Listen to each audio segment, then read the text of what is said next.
반갑습니다. 폴리뉴스 4월달 스페셜 인터뷰에서는 권기훈 교수님을 모셨습니다. 교수님은 이 차이나는 클래스 아마 대국민 강의로 유명하죠 지금. 그래서 더욱 유명해지십니다. 워낙 경제 전반에 다방면에 걸쳐 왕성하게 활동하고 있어서 오늘 경제와 관련된 주제를 놓고 깊이 있는 대화를 나눠보는 시간을 갖겠습니다. 또 저희들이 정치 매체다 보니까 여야 국회의원들 특히 대통령 시작해서 저희들 그 독자들입니다. 이게 뭔가 철학 있는 경제에서 현재는 어렵더라도 내일과 미래를 열어나갈 수 있는 경제 좀 이런데 지혜를 나눠주시기 바랍니다. 먼저 원론적인 문제인데요. 우리나라에서 항상 이렇게 이야기가 되고 있는데 실제로는 이게 정확하게 정책으로 잘 안 오는 것 같습니다. 국가와 시장의 관계. 뭐 제 짧은 지식으로 보도하면은 애덤 스미스의 고정경제학을 개설한 학자들은 정부역할은 작게 시장은 자율적으로. 케인즈는 대공황이라는 자본주의 위기를 극복하기 위해 시장에만 경제를 맡기는 자유방임주의 정부 개입이 필요하다.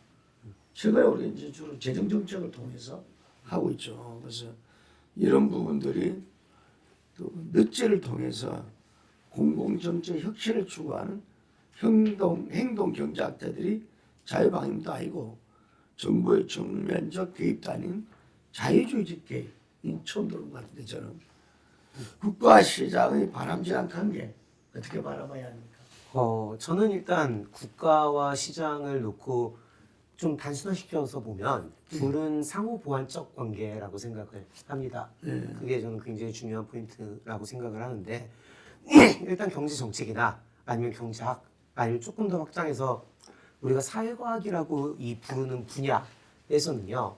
절대 진리가 존재하기가 굉장히 어렵습니다. 왜냐하면은 사람이 하는 일이거든요. 사회는 결국에는 그 구성원들이 사람들이다 보니 어떨 때는 이런 얘기가 맞을 수 있고 저럴 때는 이런 맥락에서는 다른 얘기가 맞을 수 있는 게 굉장히 중요합니다. 그러다가 보니까 어떤 특정 상황에 맞는 경제 이론과 거기에 맞는 처방책이 존재를 하는 거지 언제나 이게 옳은 경제정책이라는 건 사실 존재하기가 어렵거든요. 그런 맥락에서 일단 아담 스미스의 얘기를 조금 해봐야 할 것 같은데요.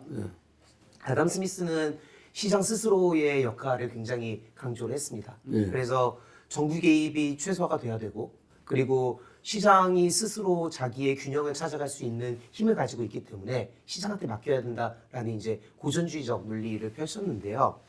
왜 이런 주장이 나왔냐면 결국에는 이 시대에는 중상주의가 만연했기 때문입니다. 그러다가 보니까 시대 자체가 굉장히 중앙 집권화돼 있었고 그리고 굉장히 시장에 정부가 개입을 많이 하던 시절이다 보니 이제 거기에 대한 반발 그리고 그게 옳지 않다라는 맥락에서 이제 아담 스미스가 이런 주장을 펼쳤던 건데요. 케인즈는 완전히 다른 얘기를 또 합니다. 케인즈 같은 경우에는 정부가 시장에 개입을 해야 한다고 하죠. 그래서 균형을 찾아가도록 도와야 한다고 이야기를 합니다. 그래서 자유주의가 이때는 모순이 있었던 시절이에요. 그러니까 케인즈가 이런 얘기를 했을 때의 시대적 맥락을 보면 세계 1차 대전이 끝나고 미국이 굉장히 큰 호황을 맞았다가 어느 순간에 불황이 닥쳐옵니다. 그리고 이 자본주의를 가지고 있던 사회 내에서도 여러 국가들 내에서도 자본주의에 대한 회의가 들기 시작하는 시점이에요. 그 이유가 뭐냐면 너무나도 시장이 스스로 모순점을 많이 가지고 있고 부의 양극화가 진행이 되고 그리고 또 시장의 실패들이 많이 일어났기 때문인데 그 당시에 이런 사회적 분위기하고 파시즘이나 공산주의 같은 정부 주도의 경제 이론들이 가시적인 성과를 내고 있던 시절이거든요. 그러다가 보니까 결국에는 케인즈 입장에서 봤을 때는 자유주의나 자본주의의 모순점이 존재를 하는 것이고 그거를 극복하기 위한 메커니즘이 정부가 아니냐라는 생각을 했던 거거든요. 그러면은 그 다음에 이제 또 밀턴 프리드만 얘기를 할 수밖에 없는 게 밀턴 프리드만은 또 반대되는 얘기를 합니다. 자유주의의 신봉자였고요.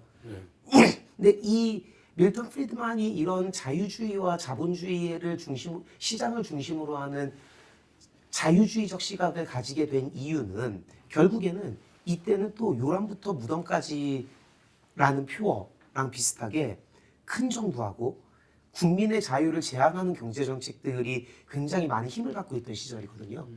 그러다가 보니까는 거기에 대한 반발로 나온 게 이제 밀턴 프리드만의 이야기였고, 사실 스태그플레이션을 우리가 극복하는 과정에서 밀턴 프리드만이 옳았음을 또 스스로 증명을 해내는 과정이 있었습니다.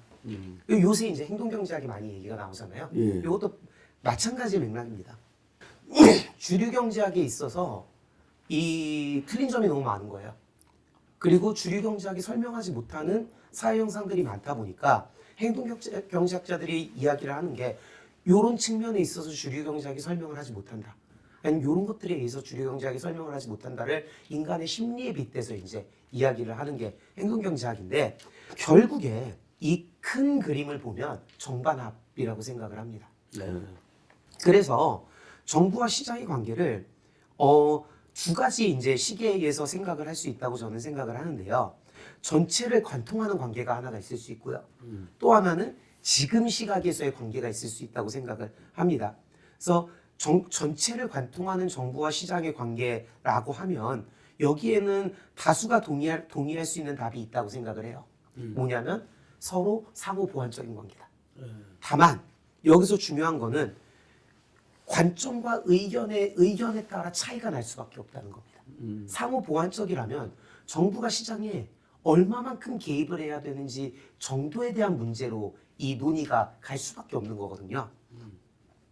거기서 바로 제가 생각했을 때 단기적인 관계가 나온다고 생각을 하는 게, 지금은 시장이 스스로 자정작용을 하지 못하고 지금은 시장이 스스로 균형을 찾아갈 수 없기 때문에 정부가 많이 개입을 해줘야 된다라던가, 아니면 지금은 시장이 잘 작동하고 있다. 오히려 지나친 정부 개입으로 인해서 여러 가지 문제점들이 생기고 있기 때문에 오히려 시장의 손에 맡겨야 되는 이 정도의 차이의 문제라고 저는 생각을 하고, 이 단기적인 시기에서의 정부의 역할이 대부분의 이제 행정부 그리고 정치권에서 고민을 해야 할 문제라고 저는 생각을 하거든요.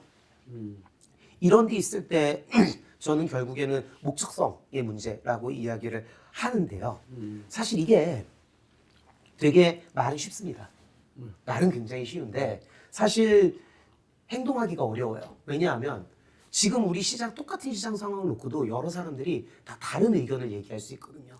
마치 지금 한쪽에서는 시장이 잘 작동하도록 자유주의적 관점을 시장에 투영해줘야 될 때다라고 이야기하는 한 무리가 있다면, 또 다른 쪽에서는 시장이 실패하고 있지 않느냐, 우린 경기 침체가 온다, 그렇기 때문에 정부가 더 시장에 개입을 해야 하지 않느냐라는 똑같은 현상을 보고도 다른 의견이 나오는 이유가 바로 이 정도의 차이라는 건데, 한 가지 굉장히 강조하고 싶은 부분은요, 밀턴 프리드만도 마찬가지였고요, 케인즈도 마찬가지였고요, 아담 스미스도 마찬가지고 여러 행동경제학자들도 마찬가지인 게, 중요한 거는 정부는 시장이 균형점을 찾아가는데 도움을 주는 역할을 하는 겁니다. 그게 굉장히 중요한 포인트지, 정부가 시장에 개입을 해서 시장을 왜곡하는 게 정부 정책의 목표는 아니라는 겁니다. 그러다 보면 결국에는 시장의 균형이 어딘지, 그리고 이 시장을 가만히 내버려뒀을 때 어디로 향할 것인지에 대한 고민을 먼저 하고서 그 목적점이나 지향점을 완전하게 이해를 한 후에 거기에 다다르는 빠른 방법이 정부가 개입을 하는 거냐 개입을 하지 않는 거냐를 고민할 필요가 있다라고 생각을 합니다. 네, 전체적으로는 잘 이해가 지금 됐습니다. 그러면은 이 시기에 대해서 바라보는 관점, 이게 포인트네요. 지금 그렇죠. 보니까. 맞습니다. 그러면 우리 교수께서 지금 현재 우리의 이 보면은 글로벌한 어떤 경제 환경이 아주 안 좋지 않습니까? 이게 그래서 우리 또 수출을 먹고 사는 나라인데, 그래서 무역 수지가 계속 악화되고 있고, 그 미중 패권 속에서 그동안 우리 경제에서 막대한 어떤 영향을 미쳤던 중국과의 경제가 지금 계속 무역 수지로 악화로 지금 되고 있고, 이런 상황에서는 이 바라보는 어떻게 교수님 바라보고 계십니까? 일단 현재 상태에서 시장이 잘 작동하느냐에 대한 질문을 던져봐야 될 것 같은데요. 예. 굉장히 많은 사람들이 거기에 회의적일 수밖에 없죠. 왜냐하면 시장이 잘 작동한다는 것은 부나 아니면 재화가 효율적으로 배분이 된다는 얘기인데요. 그러한 관점에서 봤을 때 과연 우리 사회가 우리가 가지고 있는 재화를 효율적으로 투자를 하고 있느냐, 아니면 효율적으로 배분을 하고 있느냐라고 한다면은 잘 모르겠습니다의 답이 나올 것 같습니다. 그렇습니다의 답이 나오기는 어려울 것 같아요. 그러면은 과연 정부가 이 자원을 효율적으로 배분하기 위해 어느 정도의 개입을 해야 되느냐의 문제로 귀결이 되는데요. 방금 말씀하셨던 질문에도 녹아 있듯이 중요한 거는 우리가 수출을 늘리기 위해서 경제를 활성화시키기 위해서 정부가 개입을 하는 건 아니라는 겁니다.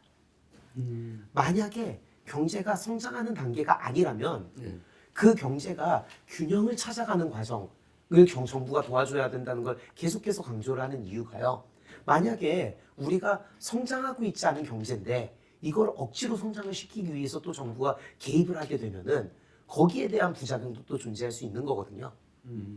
그러다 보니까 중요한 거는 과연 우리 경제가 균형점에서 얼마만큼 성장을 할 수 있는 역량이 있느냐에 대한 이해가 필요한 거고요.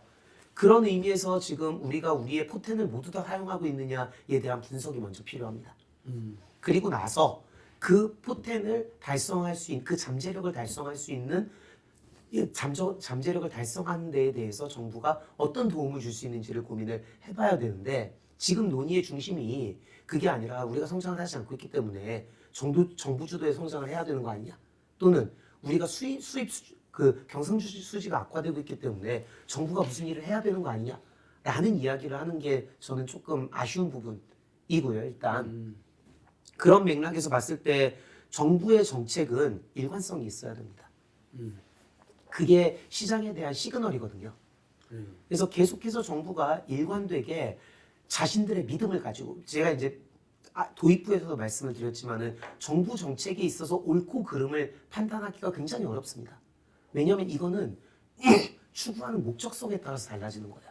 우리가 성장을 추구할 것인가, 우리가 분배를 추구할 것인가, 우리가 아니면은 효율을 추구할 것인가, 아니면 우리가 믿는 바가 무엇이느냐에 따라서 다 달라지는 얘기인데 그럴 때 정부가 가지고 있는 믿음과 방향성에 대해서 시장에 자신의 의지를 투영을 함에 있어서 일관되게 투영을 해줘야 시장이 헷갈리지 않습니다.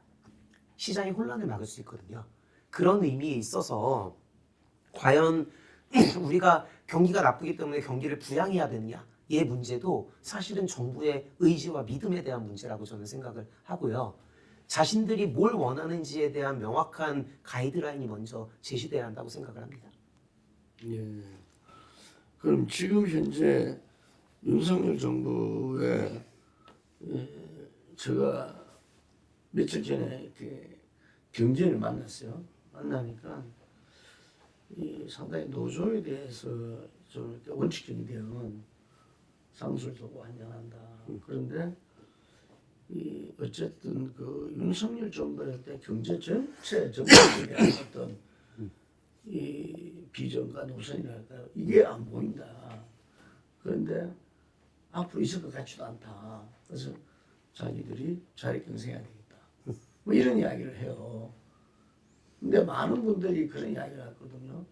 그러려면 추경호 부총리 좀 보여야 되는데 전혀 보이지 않고 있거든요. 이거 어떻게 보십니까? 먼저 짚고 넘어가야 될 거는 예. 경제 정책에는 흑백 논리가 존재하지는 않습니다. 이거를 이분법적으로 보면은 안 돼요. 정부가 시장에 개입하냐 개입하지 않느냐의 문제가 아니라 어느 정도 선까지 개입을 하느냐의 문제를 가지고 이제 우리가 고민을 해야 된다고 생각을 하고요. 또 한 가지는 정권마다 노믹스를 붙일 정도의 경제 정책에 큰 변화를 매번 주는 것도 좋지는 않다고 생각을 합니다. 예. 그게 굉장히 중요한 부분인데 이게 최소 5년마다 경제 정책이 바뀐다는 얘기거든요. 이건 또 시장에 잘못된 시그널을 줄 수가 있다라는 겁니다. 그리고 또 중요한 거는 일관성을 너무나도 중요하게 여겨서 이 개별 안건들에 대해서 유동적이거나 너무 유동적이지 못하고 이 고착화되어 있는 관점을 유지를 해서도 안 되는 거거든요. 이게 굉장히 모순적인 말인데요. 결국에는 특정 안건에 있어서 일관성을 유지하되 또 유동성을 유지해야 된다는 어려운 문제에 봉착을 하게 되는 겁니다. 결국에는. 그러다가 보니까 지금 이 일관성에 대한 문제가 반복적으로 좀 제시가 되는 것 같은데요. 이 정책의 일관성이라는 건 제가 생각했을 때는 종적인 일관성이 있고요. 횡적인 일관성이 있는데 종적인 일관성이라는 거는 특정 사안에 대해서 시계열적으로 시간이 지남에 따라서 어떤 정책을 펼치느냐의 문제라면 횡적인 일관성은 정부가 이제 자신들의 모토가 있을 거 아니에요. 예를 들어서 이번 정부 같은 경우에는 자유주의, 시장경제의 모토를 가지고 있는데 그 자신들의 모토에 맞게 얼마나 일관된 정책을 다양한 분야에 이제 투영을 시키느냐가 이제 저는 횡적 일관성이라고 생각을 합니다. 그런 의미에서 이번 정권 같은 경우에 제가 생각했을 때 지난 1년을 돌이켜보면 한 분야에 있어서의 일관성은 잘 지켜진 것 같습니다.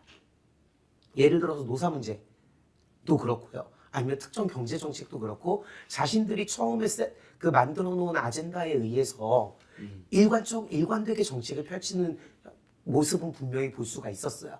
근데 여러 사안들을 놓고 보면 이 사안들 간의 일관성은 많이 부족했던 것 같습니다. 이게 예를 들어서 어떤 데서는 정부가 굉장히 많이 개입을 하고요. 어떤 데서는 시장을 굉장히 중요시 여기는 이런 좀 모순된 행동들을 볼 수가 있는데요. 이게 나쁜 것만은 아니에요, 사실. 왜냐하면은 반복적으로 말을 하지만 이게 정부의 경제정책이라는 거는 케이스 바이 케이스가 될 수밖에 없습니다. 그리고 유연한 게 경직된 것보다는 더 좋은 경우가 굉장히 많거든요. 다만 그럼에도 불구하고 전체 그림에 있어서의 일관성은 국민하고 시장이 신뢰를 주는 데 있어서 굉장히 중요한 역할을 합니다. 결국에는 자신들이 주장하는 바와 자신들의 행동의 일치 문제로 귀결이 되는데요. 이런 현상이 이 자신들이 주장하는 것과 세부 경제 정책들의 그 행동이 일치하지 않는 데에는 여러 가지 이유들이 있을 수 있다고 생각을 합니다. 일단은 이 경제 철학이나 비전이 부족해도 이런 문제가 나올 수 있고요. 이게 사실은 전략적 관점에서의 이유가 될 수 있고요. 또 실행적 관점에서 보면은 국민들의 눈치를 보는 경우가 있습니다. 그러다 보니까 특정 이슈에 대해서는 여론을 보고 행동을 하다 보니 자신들이 생각하는 것과는 다른 방향성의 정책을 이제 아니면 비전에 어긋나는 정책이 나올 수 있는 문제가 있는데요. 현재 우리 상황이 어느 쪽이냐라고 하면 저는 어느 정도 둘 다 존재한다라고 생각을 합니다. 정확하게는 경제 철학이 부재하다라기보다는 정부 스스로의 경제 철학에 대한 믿음이나 아니면은 관철시킬 의지가 좀 부족한 게 아닐까라는 생각을 합니다. 결국에 이런 이유는 경제 정책 전체를 관통하는 기조에 대한 고민이 충분히 있지 못했다라는 의미가 될 수도 있거든요. 옳다고 생각하는 경제 정책을 뚝심 있게 밀고 나가서 펼칠 수 있는 역량도 굉장히 중요하다라고 생각을 하고요. 특히나 경제 정책 같은 경우에는 그 결과가 실현되는 데 있어서 시간이 필요합니다. 우리가 어떤 경제 정책을 썼다고 그 결과가 당장 나오는 게 아니거든요. 그러다 보니까 전문가들의 신이 성실한 그리고 치열한 고민을 바탕으로 해서 옳다고 생각하는 정책은 뚝심 있게 가져갈 수 있는 강단도 필요할 것이라고 생각을 합니다. 예. 그 내수부진과 수출악화 등 우리 경제가 매우 어려운데요. 지금 워낙 장기간 저금리 속에서 있다 보니까 국민들이 그게 좀 상당히 최적화돼서 하다가 갑자기 미국 연준에서 이제 금리를 이렇게 인상시키면서 우리도 따라가고 있잖아요. 네. 그러다 보니까 지금 이 재반적인 부분에 여러 문제가 발생했는데 교수님 볼 때는 뭐 금리도 마찬가지로 올릴 수도 있고 내릴 수도 있겠죠. 이게 현재 우리 상황에서 좀 어떻게 가야 된다고 보십니까? 시장은 나쁠 겁니다. 그거는 이제 모두가 아는 얘기고요. 아마도 계속 나쁘겠죠. 그리고 인플레이션도 당장 잡히기는 어려울 거예요, 아마. 그거는 사실 어느 정도 우리가 다 컨센서스가 있는 문제라고 생각을 하는데요. 이러한 사안에 있어서도 사실 저는 절대 진리라는 건 존재하지 않는다고 생각을 하거든요. 무슨 소리냐면 금리를 올려야 된다 말아야 된다. 아니면은 우리가 경제 부양을 해야 된다 말아야 된다. 의 문제라기보다는 어떤 조건에서는 우리가 인플레이션에 더 집중을 해야 되고 어떤 조건에서 우리가 경기 부양에 더 집중을 해야 된다라는 솔루션이 필요하다라고 생각을 하는데요. 그런 의사결정을 내림에 있어서 우리가 고민을 해봐야 될 게 금리를 올리는 것과 금리 인상을 멈추고 이 경기 부양을 하는 것에 대한 위험과 효용을 따져봐야 되는 겁니다. 그래서 금리를 올리게 되면 인플레이션은 잡히겠죠. 그거는 이미 우리가 폴 볼커 연준 의장의 사례에서 충분히 이해를 하고 있는 게 우리가 금리를 극단적으로 많이 올리면 인플레이션은 잡을 수 있답니다. 인플레이션은 그리고 누구에게 위험한지를 고민을 해보면 상대적으로 레버리지가 높고 그러니까 빚을 많이 지고 있고 아니면은 소득이 적은 저소득층한테 인플레이션은 굉장히 위험해요. 유동성이 풍부한 고소득층은 물론 인플레이션에 의해서 타격을 받긴 하겠지만 생존을 위협받지는 않는 데 반해서 이 저소득층이나 레버리지가 심한 계층은 인플레이션에 의해서 굉장히 생존을 위협받을 수도 있습니다. 그런 위험이 있는데 경제 침체의 측면에서 바라보면 경제 침체도 저소득층에게 위협이 되기는 마찬가지예요. 그러나 국민 전체에게 더 많은 영향을 끼치죠. 더 부정적인 영향을 끼치는 게 경기 침체고 우리가 또 하나 생각을 해봐야 할 게 뭐냐면 얼마나 돈을 풀어야 우리가 저소득층이 느끼기에 경기 침체를 벗어날 수 있을까에 대한 질문을 해봐야 되는데 우리 경험을 보면요. 2008년부터 지금까지 단 한 번도 우리가 경기 침체에서 벗어났다라고 생각을 해본 적이 없습니다. 심지어 그 많은 돈이 시중에 풀렸을 때조차도 네. 코로나로 인해서 경기가 나쁩니다. 뭐로 인해서 경기가 나쁩니다. 매해 우리는 경기가 나쁘다라고 인식을 했거든요. 이게 아무리 돈을 많이 풀어도 경기 침체를 극복했다라는 말이 나오기는 아주 어려울 거예요. 그리고 또 중요한 거는 경기 침체가 우리가 이미 한 15년간 경기 침체를 겪고 있는데 경기 침체가 계속되더라도 극단적으로 심각한 위험이 나타나기는 또 어렵습니다. 그냥 경기가 나쁜 거지 사람들이 계속 살기가 어려운 거지 이게 누군가가 갑자기 상황이 급격하게 나빠져가지고 어느 계층이 이렇게 몰락을 하기는 또 어려운 게 경기 침체거든요. 물론 괴롭습니다. 당연히 괴롭지만 이에 반해서 인플레이션은 지속되면은 높은 그 물가가 지속이 되면은 당장 사회 곳곳에 여러 문제가 나타날 수 있어요. 그리고 그 효과가 많은 사람들이 느낄 수 있는 거죠. 만약 인플레이션도 잡고 경기 부양도 할 수 있다면 너무 좋겠죠. 그리고 그런 믿음을 가지면 영국처럼 됩니다. 금리를 올리면서 돈을 푸는 모순적인 현상이 나타날 수 있는 거예요. 근데 두 마리의 토끼를 같이 잡는 게 불가능하다면 일단 더 쉽게 해결 가능하고 더 많은 사람들이 혜택이 볼 수 있는 문제를 푸는 게 저는 먼저라고 생각을 하거든요. 즉 경제 성장 동력에 대해서 계속 모니터링을 해야 하고요, 당연히. 그리고 과도한 경기 침체로 인해서 피해를 볼 수 있는 취약계층에 대한 지원은 강화를 해야겠지만 일단은 인플레이션 문제를 해결을 해놓고 그리고 나서 경기 부양에 대한 고민을 하는 게 옳지 않을까라고 생각을 합니다. 예. 그럼 뭐 현재 정부 정책이 큰 무리가 없네요. 지금 일단은 금리를 인상을 하는 가장 큰 이유가 인플레이션을 잡기 위해서인데요. 여기서 이제 제가 저번에 계속해서 말하듯이 정도의 문제가 됩니다. 우리가 경기를 부양하기 위해서는 금리를 천천히 올려야겠죠.